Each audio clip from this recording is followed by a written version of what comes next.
morning, everybody.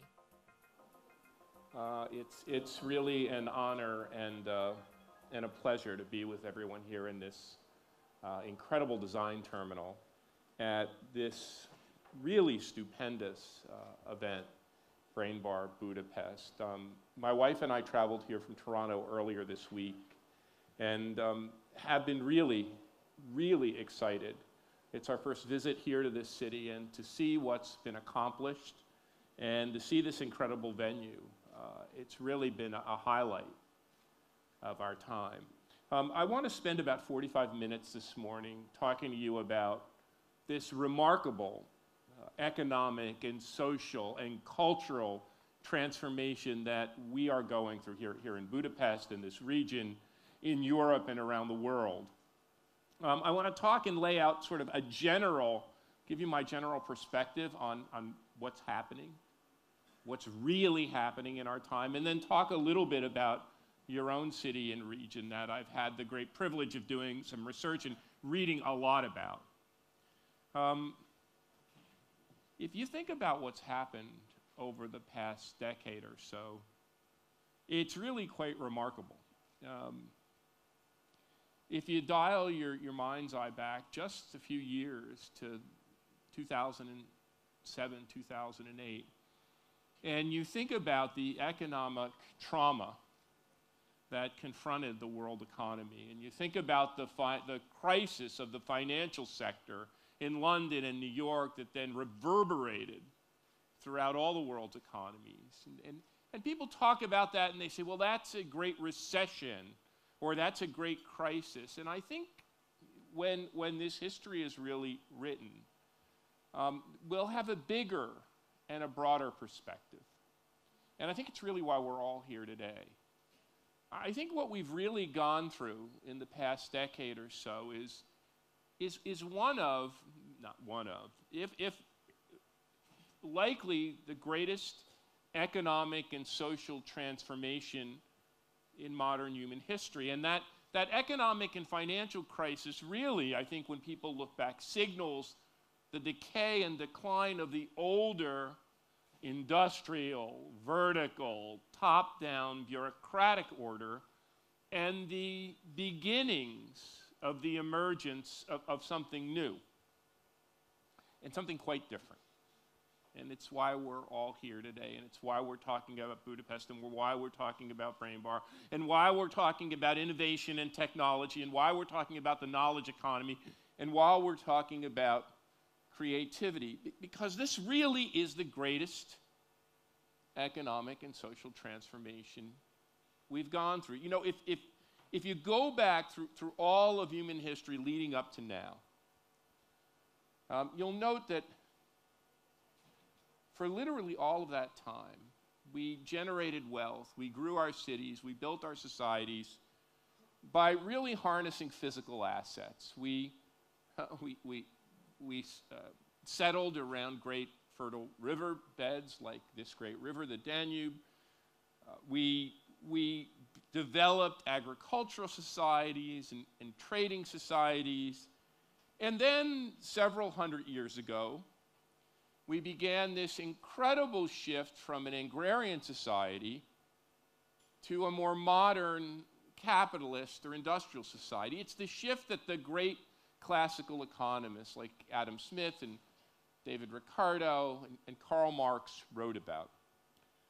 And you think about the upheaval of that time. You think about the upheaval in this region of the world. That shift from an agrarian society to a modern capitalistic industrial society. We had the rise of all of the various isms, class conflict in factories, two major world wars, several major depressions, but still, the nature of our economy was based on physical assets. Not just agricultural resources anymore, but iron ore and coal and petroleum, raw materials. And we developed these great industrial conurbations at the confluence of major transportation routes, and those deposits of raw materials. The classical economists gave us a theory for this. They said the nature of economic growth turned on three great factors of production: land, labor, and capital. But over the past several decades, we began to see a shift in that older model of economic growth and wealth generation from physical assets. If you go back to the turn of the 20th century, across the entire advanced world, a majority of people worked in agriculture. If you look back to 1950, more than 50% of the workforce in the most advanced countries worked in industry. Less than 10% of us worked in the knowledge sector of the economy. We're members of what I call the creative class. We're scientists, technologists, engineers, researchers, educators, professionals, artists, musicians, entertainers, worked in media, culturally creative people. But all of that began to change about 1975 or 1980. And in a way, you could look back at the 60s, a great time of cultural change, as the beginnings, the signaling of this shift to a new kind of economic and cultural order, which required more freedom, more flexibility, more independence. And by the 1980s and 1990s and 2000s, this new kind of economy begins to flourish. And I'm not the first person to talk about it. Many others before me have grappled with it. People talked about the shift from an industrial to an information age, to a digital or cybernetic world, a post-industrial, post-Fordist future, from a manufacturing to a service economy. Great minds like Fritz Malchip and Peter Drucker talked about the rise of a knowledge economy. And when I began to grapple with this, beginning in the early 1980s and the 1990s and culminating with the book, Rise of the Creative Class, I wanted to look at what was really new and different about our time. And to be quite frank, I went back and I reread Marx very closely. And if you read Marx especially closely, you'll note that he was not just an economist, but a social theorist and a philosopher. And he was very concerned not only with the nature of economic growth, but the essence of humanity. And in his work, he talked about what made the proletariat a universal class, what made the working class a universal class. And he said it was the fact that workers, human beings, we were different than other species because we used our physical labor, our manual labor to transform nature. And we didn't do that as individuals. We did that collectively and intersubjectively by making things together in factories. Thus, workers were not independent, autonomous actors, but part of a collective of social labor that transformed the world by using their physical prowess. Our backs, our brawns, our arms, and our legs. And I began to think what made our time different wasn't just the information we create, not just the technologies we generate, not just the innovations we bring forth, and certainly not the knowledge that is poured in our heads. What made this time different, our time different, was that there was another essential, inextricable quality of human beings, which was social and collective and distinguished us from all other species on Earth. And I went to the library and I picked up a psychology book by a great psychologist named Robert Sternberg. And if you open that book, it says something to the effect, and I'm paraphrasing, if you come across any great musician or artist, entrepreneur, media, entertainment worker, business builder, researcher, engineer, or scientist, you will have essentially found the same kind of person, a creative person. You see, it's not just technology or information or innovation or knowledge that distinguishes our time. There is something much more ineluctably human You see it in your kids, your nieces and nephews, any little boy and girl on a playground. What makes us human,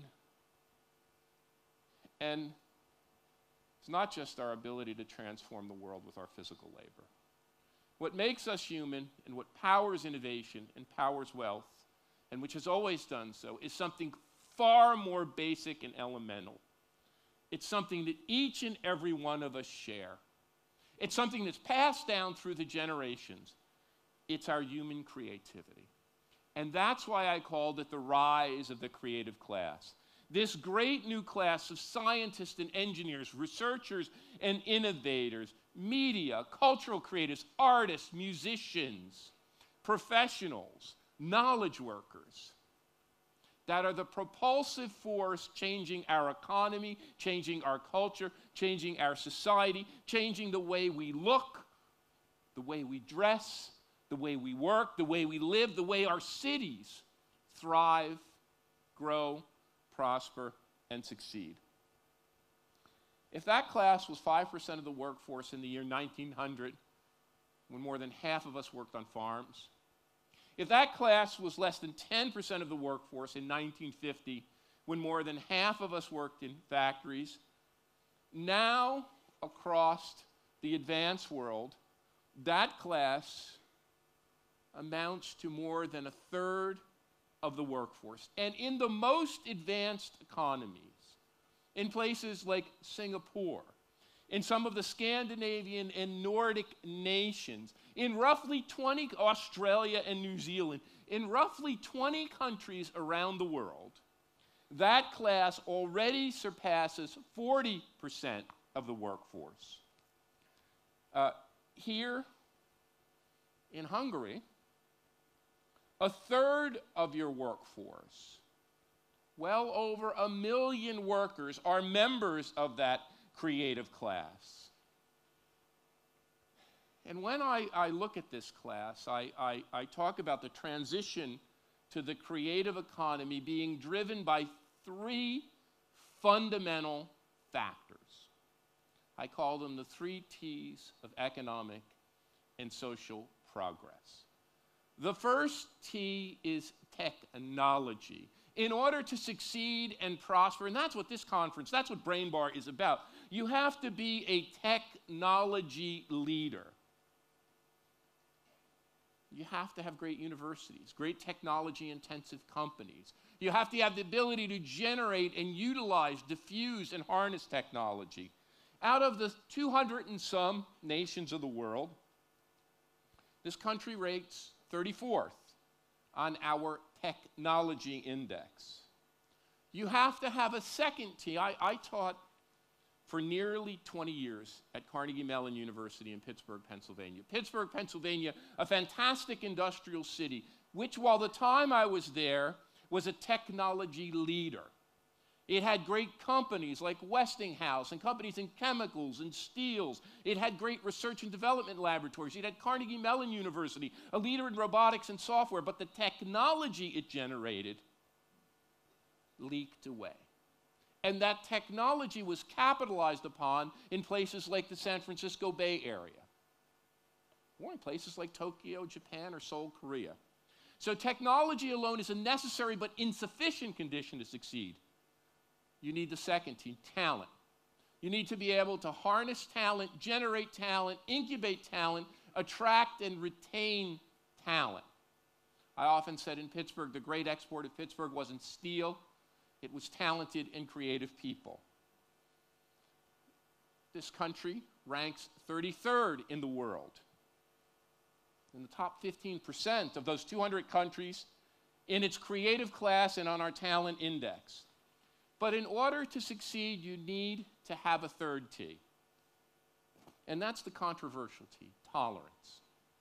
You need to be an open-minded, free-minded, independent place where both men and women feel comfortable and can succeed, where ethnic and racial minorities can come and feel a part of a whole, where gay and lesbian people can thrive. And trust me, when I develop my indicators of ethnic and racial tolerance, the bohemian factor, which showed a place that was open to artists and musicians and people at the cultural fringe, our gay and lesbian index. It caused quite a stir.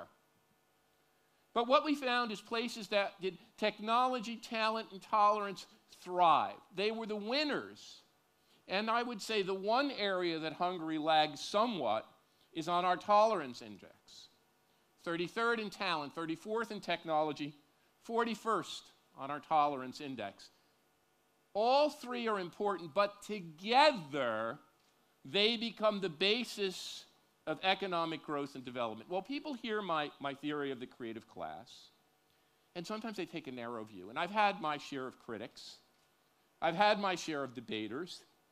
One fellow said, does Florida really believe that you could build an economy around artists and musicians? Does he really think that what this person called yuppies, sophistos, and gays drive the economy?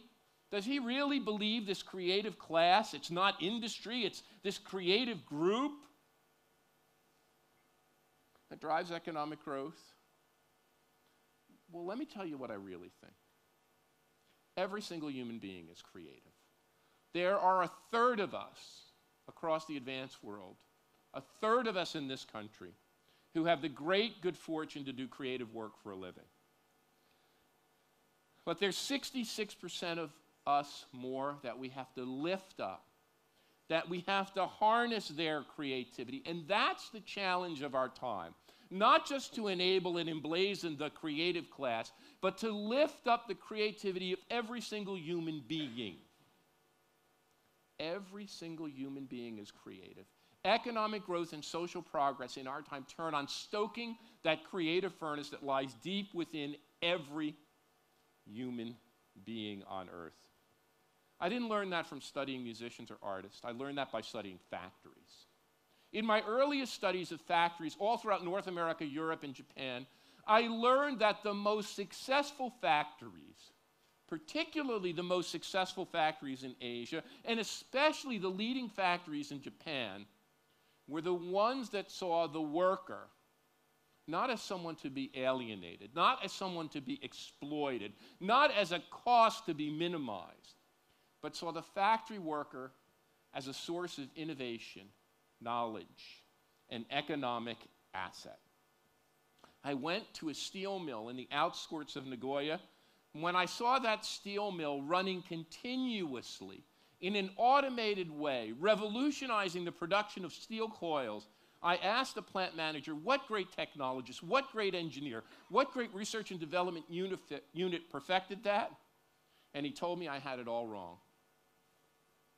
It wasn't invented in a university laboratory or in a corporate laboratory. It wasn't the product or province of great engineers. It was put together by regular factory workers working in teams on the factory floor. It was the factory, he said, that was a living laboratory. And the person I first heard this from was my father. My dad's name was Louis Florida. He's the son of Italian immigrants to the United States. My grandparents migrated to the United States from southern Italy in the 1890s. My dad took up work in a factory at the age of 13 during the Great Depression to help support his family. My granddad worked in a factory. My grandmother worked in a bakery. My dad and his 6 siblings all had to work, 9 people, to make a single living wage. And when I was a young boy, growing up in New Jersey, I wanted to see where my dad worked. I wanted to see where he got up and went to and drove to every morning. And I would beg my father, Dad, take me to work. Let me see the factory where you work. And he told me, Richard, I work in a factory so you don't have to. It's your job to go to school, to study hard, to get an education, to get ahead. But I would continue to pull at my father's pants leg and continue to beg him, plead with him, please, Dad, take me to see your factory. And on Saturdays when the factory was running overtime, and it was in the great industrial complex of Newark, New Jersey, right across the river from Manhattan. If you ever fly into Newark Airport, you fly right over that factory site. It's a large brick building in the so-called iron-bound section of Newark, named because it was bounded by railroad tracks which fed the factories. And we would drive into that factory, that giant brick industrial building. And my dad's factory was called Victory Optical. It made eyeglasses just like these. It made plastic frames from injection. It made metal frames. It plated those metal frames in plating solutions. And it was humming with workers from all over the world, German workers, Hungarian-American workers, Italian-American, Puerto Rican-American, African-American, Polish-American. And I would go in that factory and watch the magnificent machines making those eyeglass frames. My dad would see that I was fascinated by technology, and he tapped me on the shoulder. I must have been 10 or 11 or 12 at the time, and he said, "Richard, it's not the technology that makes this factory great. Lots of people can buy these machines. Some of these are old machines from Italy or from Germany. What makes this factory hum is the knowledge, it's the intelligence, it's the creativity of these very simple people who work here. That's the key. Every single human being is creative. The creative economy turns on harnessing the creative energies of all of us, not just artists and engineers, musicians and media workers, all of us who work the factories. And in this country, 23% of the workforce still works in factories. It turns on harnessing the creative capabilities of those who work in agriculture. And if you look at agriculture, and if you look at food, and you look at modern cuisine and farm to table, you can see this. Our world is adding creativity and value to agriculture. And in this society, 7.5% of your workforce still works in agriculture. And importantly, it means harnessing the creativity of those who are being left behind. The largest class category in our society is not the creative class. It's not the working class. It's certainly not the agricultural class. It's those of us who toil in the service economy, a group I call the service class. And I've been working on this and will issue a report on the service class in the next year. The service class in the advanced nations accounts for as much as 50% as agriculture has shrunk, as manufacturing has shrunk, as the creative class has 35 or 40%. The service class accounts for as much as 50% of the workforce. They're the people who prepare our food in restaurants or in fast food places. They're the people who take care of our children or ailing parents. They're the people who take care of our homes, who take care of us in hotels and restaurants. I could go on. The people who work in retail shops, they make half of what manufacturing workers do on average and less than a third of what those of us who are so lucky to be members of the creative class make. That's where inequality in our society comes from. It isn't hard to understand. It doesn't take a dozen PhDs and economists to understand inequality. Our society's class divided. The old manufacturing class that my father worked in, that elevated the worker, by the time World War II was over, my dad said, as if by magic, his job in that factory was transformed from a crappy, low-wage, shitty job, 9 people to make 1 family wage, to live in a little apartment, as if by magic. His job became a family-supporting good job. He could buy a home and buy a car and put myself and my brother through college. But it wasn't magic. Through the rise of the union movement, through the rise of government intervention in the creation of a welfare state, all of those things that happened in the industrial age and were relevant for that time, we made the manufacturing worker from a poverty job in a satanic mill at less than a subsistence wage. We took those jobs and elevated them to what we thought of as a middle class, and where I come from, they called it an American dream. An American dream that that simple worker could earn enough money to buy his own home. And now we sit here puzzled. As those jobs have bled away, been automated, robotized, moved offshore into the emerging economies, and particularly into Asia and China, we sit here astounded at inequality has risen. It's easy to understand. The creative class is thriving and the service class is declining, and it's up to us to change that. by infusing service jobs in all of the research that we have shows that when service jobs are made more creative, when workers are empowered to know their jobs better, to serve you better, to do better in hotels and restaurant work and retail work, profits go up, productivity goes up, economic growth ensues. So the real task ahead of us here in Budapest and around the world is to creatify all of work, to define the creative class as a truly universal class involving manufacturing, agriculture, service, and creativity, and extend its boundaries. Now, trust me, I could talk for a long time about the dynamics of this economic shift from the old industrial economy, the vertical, bureaucratic, factory-driven economy, to the knowledge-based and the creative age. The greatness of that age and the opportunity of that age is that it unleashes our creativity, it enables diversity, it annihilates the social categories of race, ethnicity, gender. It will not tolerate those categories because every one of us is creative. The places that enable and harness the creativity of the many win, while those that do not fall further behind. And the great challenge is that we have to extend the creative age to overcome inequality and class division to everyone. But there's a second revolution that's perhaps even more important. And I think it's the reason we're all here. When my colleagues and peers talk about the dawn of the information age, the technology age, the internet age, the World Wide Web, they see it not only as a faceless age, as a placeless age. Technology has conquered distance. We are no longer bound by the constraints of geography. In the words of Tom Friedman, the world is flat. Geography and distance, place and community no longer bind us. The world has been flattened out so that we can plug and play, communicate, commute, and work from anywhere. We live in a global world, after all, where we've conquered distance with technology and community no longer matters.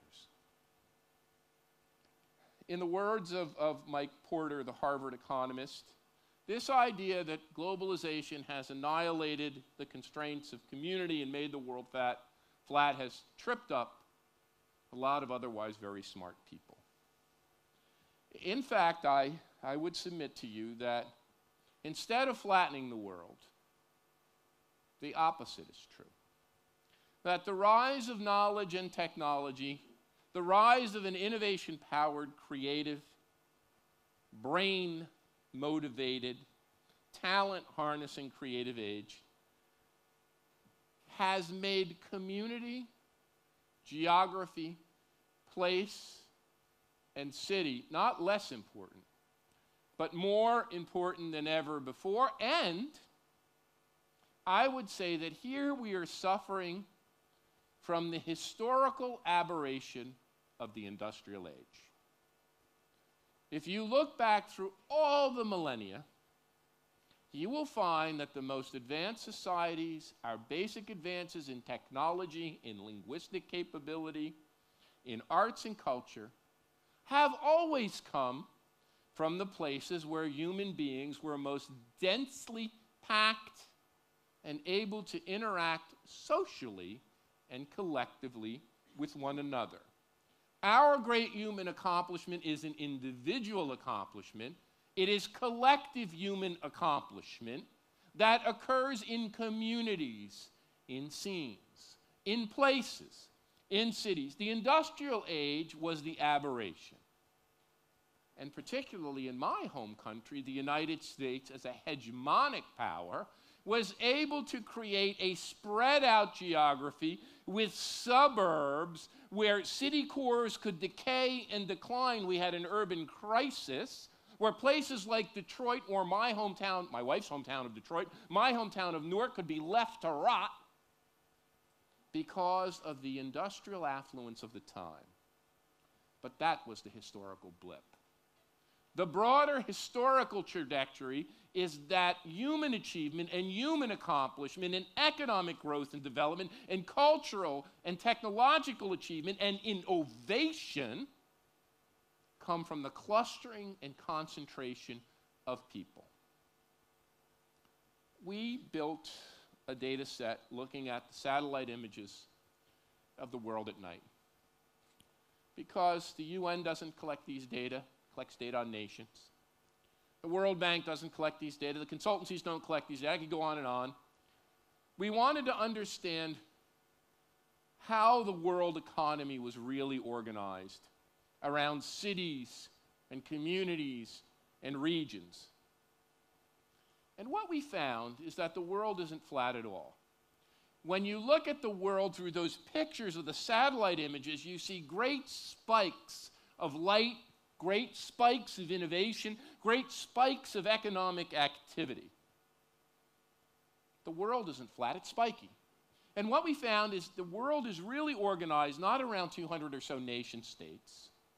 It's organized around 40 functional economic areas that you can define by looking at the light footprint that we dubbed mega-regions. The Boston, New York, Washington corridor, the area around Greater London, Greater Tokyo, the area around Seoul. It's not China, that's the new competitor. It's the economic region from Shanghai to Beijing. It's not India that's a new power. It's a mega-region from Mumbai to Bangalore. The 40 mega-regions of the world house less than 18% of our population, produce 2/3 of our economic output and 9 in 10 of our innovations. We're sitting in the 25th largest mega-region in the world today. It runs from this city, Budapest, to Vienna. That mega-region alone, not the broader region, accounts for nearly 25 million people and produces more than 200 billion in economic assets. It's a mini country. No, it's not a mini country. It's a large country. And if you take the bigger region that surrounds it, it's 40 or 50 million people. It's an economic cluster. It's an economic, functionally integrated unit that is the unit of the knowledge economy. You see, Marx told us, rightly for his time, that the industrial economy was organized around factories, and that workers who engaged in intersubjective production, who collectively made products, were bound together by their work in a factory. And the nexus of class consciousness, or class struggle, if you like, would emerge in a factory. The economic locus of our time is no longer factories. Factories have largely disappeared. In the United States, less than 5% of the workforce works in a factory. The economic and social locus of our time is our community. It's our city itself. It's the place that brings the 3 T's, technology, talent, and tolerance together. Place and community, city has supplanted the factory as the core economic unit. That's why what we're doing here today, what you're doing here today in this city is so important. We together collectively are stewards of the core social and economic organizing unit of our time. As the city goes, so goes our economy. As this common goes, so goes our society. As this city goes, so does our equity. And that requires an enormous change in thinking, as blinded as we've become by the power of the industrial age and the thinking about the power of the corporation and the factory. It takes a realignment of our minds, of our mind's eye, to see the potency of cities and communities. And I wasn't the first person to figure this out. My mentor, the great Jane Jacobs, a woman who never went to graduate school, didn't achieve a PhD, but wrote some of the most remarkable books, The Death and Life of Great American Cities, The Economy of Cities, Cities and the Wealth of Nations.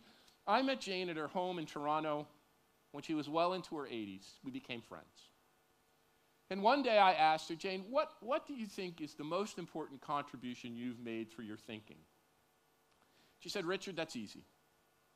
Most of you economists believe that you figured out where economic growth comes from. You think it comes from companies making a more fine-grained division of labor. Adam Smith's pin factory, the assembly line in the car factory, a factory that makes products in this very elemental assembly line fashion, driving down costs and driving economic progress. She said, that's not where economic growth comes from. That's where cost reduction comes from. If you want to understand where economic and social progress come from, that comes from innovation, from doing something new. And the ability to create something new, to do something new, to create new work does not come from existing companies. It comes from people who band together in these things we call cities. Think about the birth of Apple Computer. Jobs and Wozniak in Silicon Valley finding one another and building a team, and it goes on and on from there. Whether it's creative endeavors like music, the formation of great musical acts and bands, or technological endeavors like startups, they come from communities, this clash and clamor of people finding one another to create something truly new. It's not the mind that's the means of production. It's the minds, the collective brain of a city that powers creative innovation and growth. For the past decade or so, I've tried to probe what are the factors in cities that are important to spurring this kind of creative outburst. I've already told you my 3 T's. You have to be a technology leader. You have to be able to attract and harness talent. You have to be open-minded and tolerant. But at the bottom of those factors is a 4th factor. Sometimes we called it a 4th T, territorial assets. The more basic word for it is quality of place. Not quality of life, quality of place. And if you want to harness and hone that creative edge, it starts with understanding and acting on quality of place. We did a study with the Gallup organization. We surveyed more than 100,000 people. We asked them, what is the truly important thing, not in the economic growth of your community, but in the way you are attached to your community? Oh, and we found that all the conventional things like low crime and good schools, great roads, great transit, they were all important, ethical, modern, forward-looking leadership. But 2 factors predominated. In the minds of people, real people, there were 2 factors that distinguished a great community from a merely good community. One factor was the open-mindedness and flexibility and freedom and independence and tolerance of that community. How good was it a place for women to succeed, for young people as well as older people to succeed, for people from all the classes to succeed, for entrepreneurs to have a go? Was it a place that poor people and disadvantaged people could find a way forward? Women as well as men, disabled people as well as able-bodied, gay, straight. But at the top of the pyramid was this factor we called quality of place. And I think this is an area where this city truly excels. Quality of place. And you can think of this along several dimensions.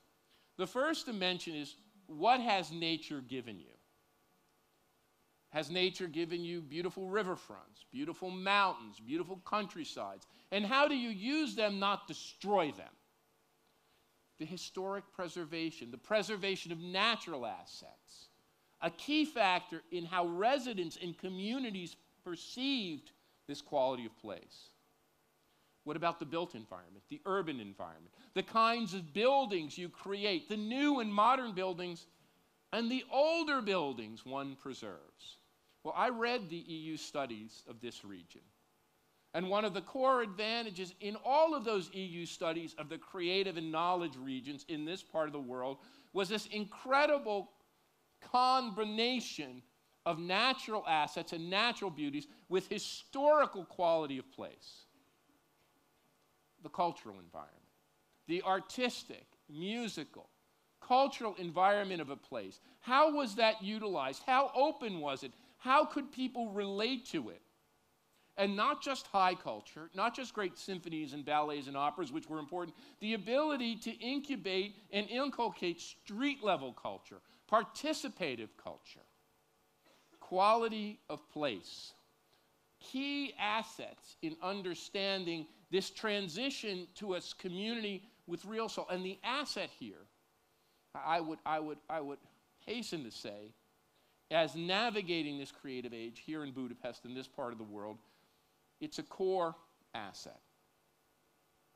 Now, what we're seeing in society today, and it's surprising to many of my peers, is a true urban revolution.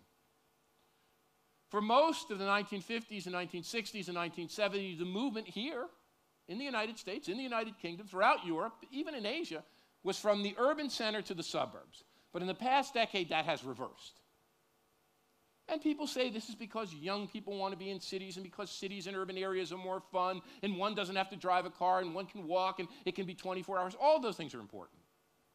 But the real reason is that the creative economy, the harnessing of collective community creativity, requires interaction, requires density, requires clustering. This isn't about just culture and fad, music and fun. High clustering and urbanization are required for economic and social progress. My peers talked about the rise of the high technology district in the suburban areas like the Silicon Valley outside of San Francisco.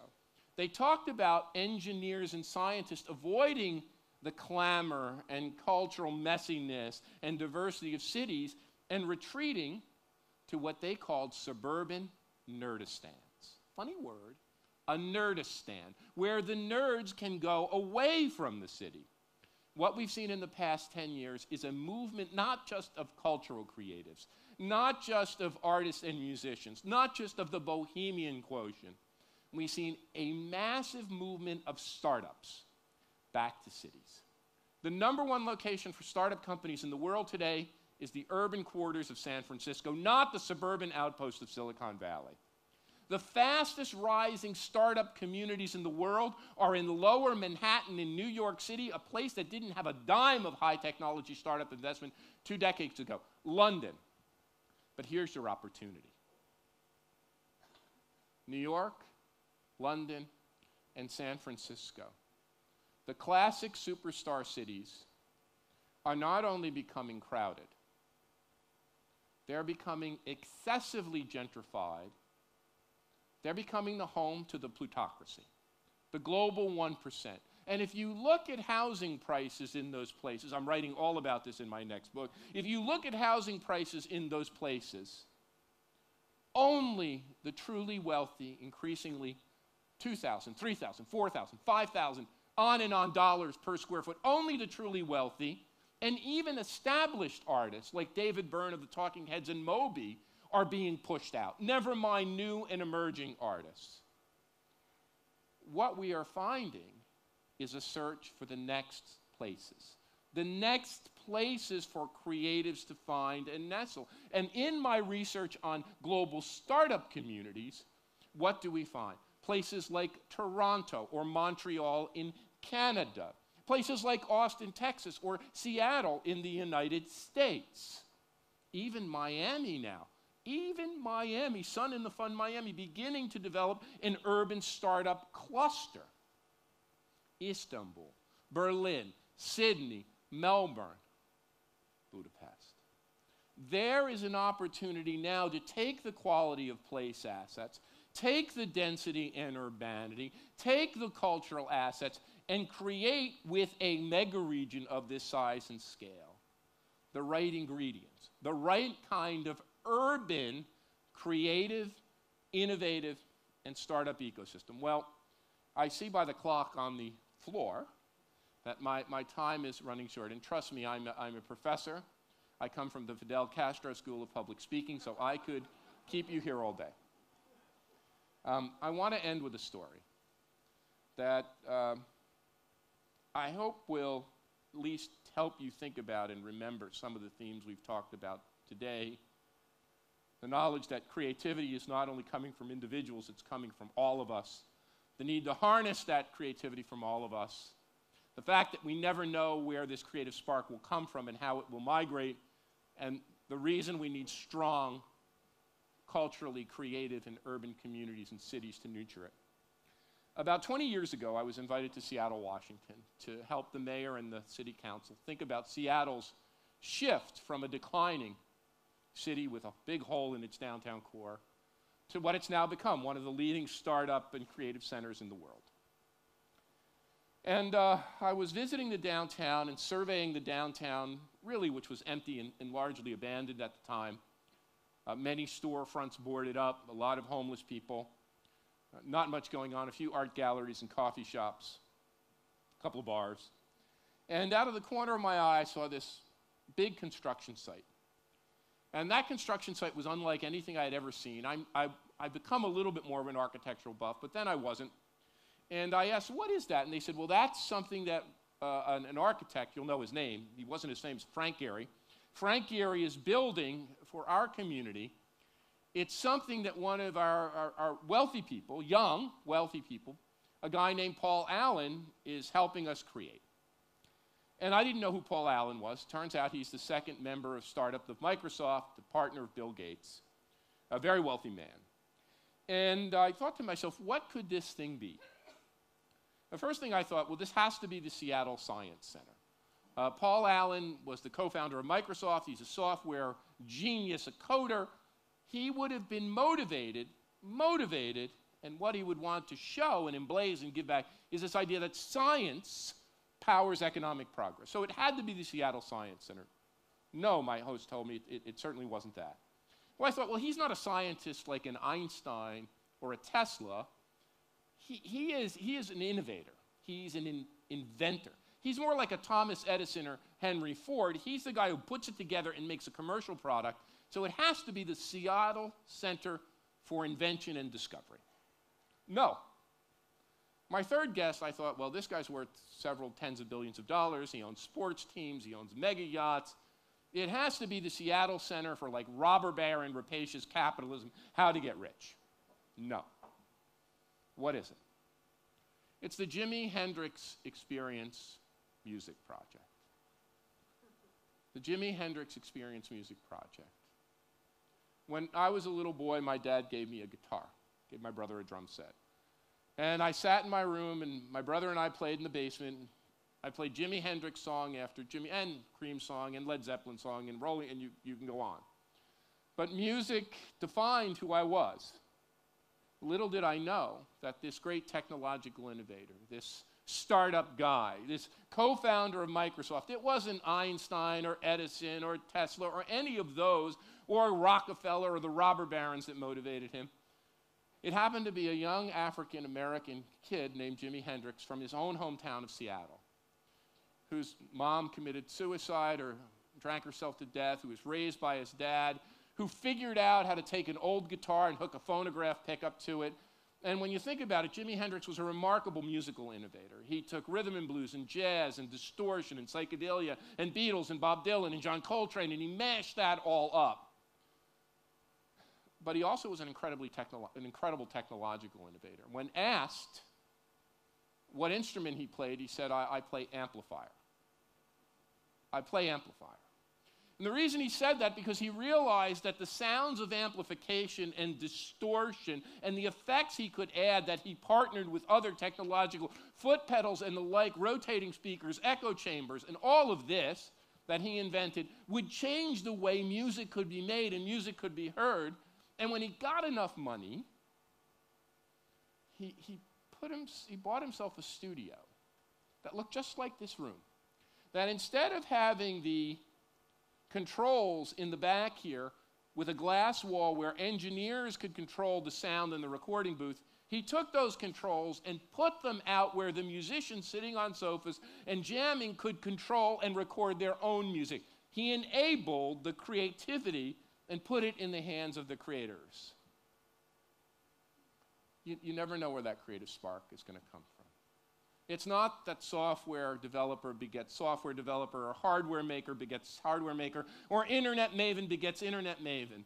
Creativity is a complex soup which requires openness and diversity, and most of all, requires a community that can accept it, stoke it, and harness it in all of its people, not just its advantaged, but its most disadvantaged. Thanks so much for listening to me, and best of luck in your efforts here in Budapest.